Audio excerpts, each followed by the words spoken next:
Welcome to High Infidelity, the best cheating videos on YouTube. If you enjoy this content, remember to subscribe and turn on notifications.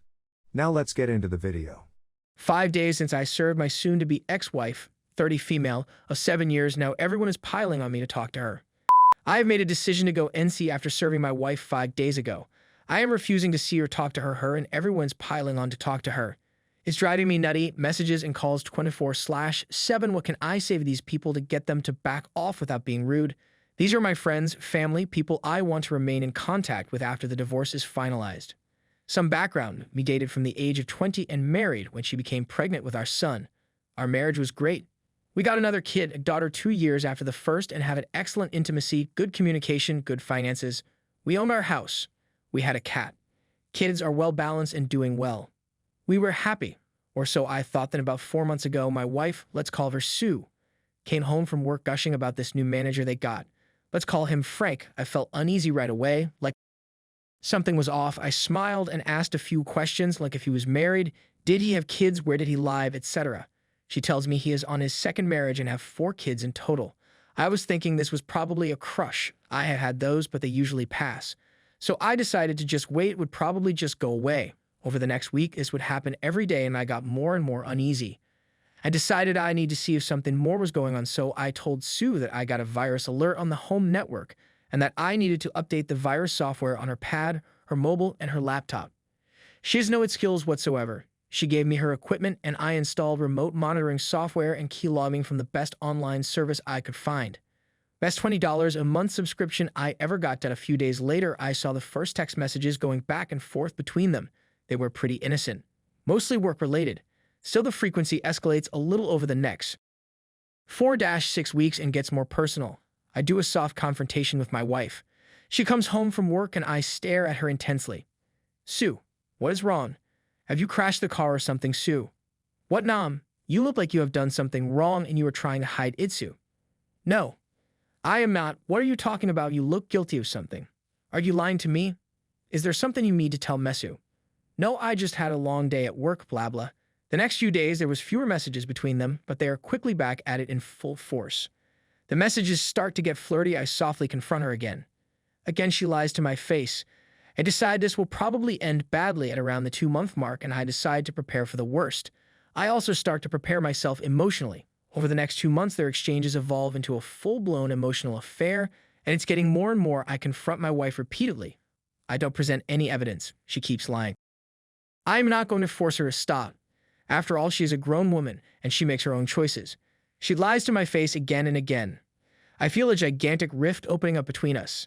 Intimacy also stops. I find I am checking out of the marriage in parallel with their activities. I am devastated, but working out a lot and steeling myself for the reality that the only likely outcome at this point is divorce. I get a lawyer. I prepare the paperwork, and I even hire a guy to be on standby to serve her if and when I decide to pull the cord. Then I see the first messages where they plan to meet up. I am actually relieved since I can finally decide to end it. Just watching this train wreck unfold is agonizing.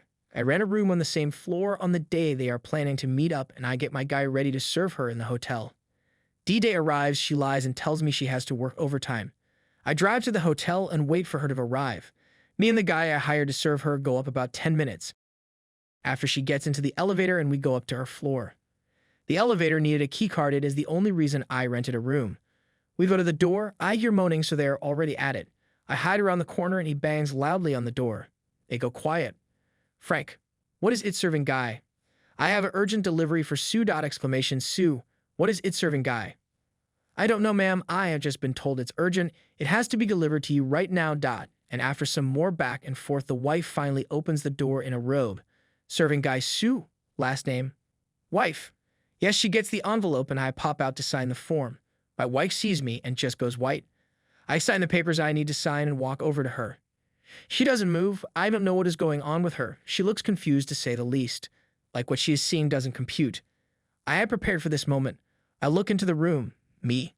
Hey, Frank, show yourself. I know you are in there. He looks around the corner and is obviously scared. Did you enjoy my wife, Frank? Or is it lying to your own wife that gets you off? Or is it having several mistresses at once, Frank? Is it lying to and cheating on everyone? Is that it, Frank? Silence. Then I look at my wife. Me. So you didn't really think you were the only side chick this guy had, did you? You're one of 3 as far as I know. I just made this up. I have no idea if he has other mistresses than my wife.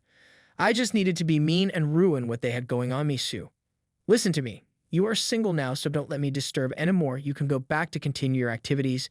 Then I stormed off. I started crying, but I wasn't going to let them see that, so I ran down the stairs instead of waiting for the elevator.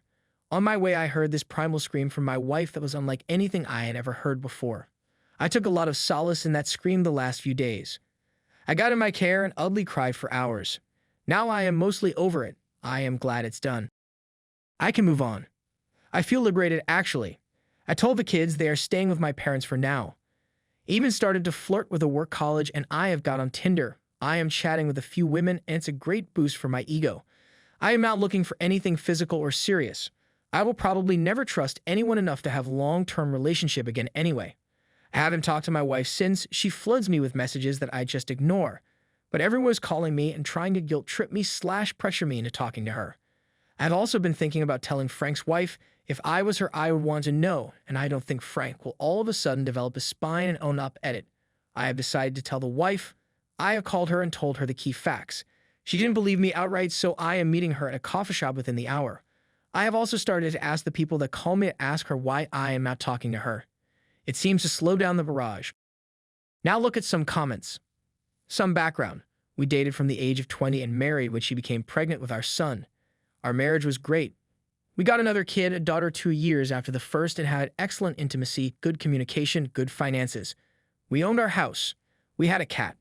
Kids are well balanced and doing well. Hey man, if she's cheated on you and lied so heavily to your face, please, for the sake of yourself and your kids, get some DNA tests. You owe it to yourself and your kids to know the whole truth of your family. Too many good men like you have been lied and cut by their wives, and many men out there are raising kids not theirs, unbeknownst to them.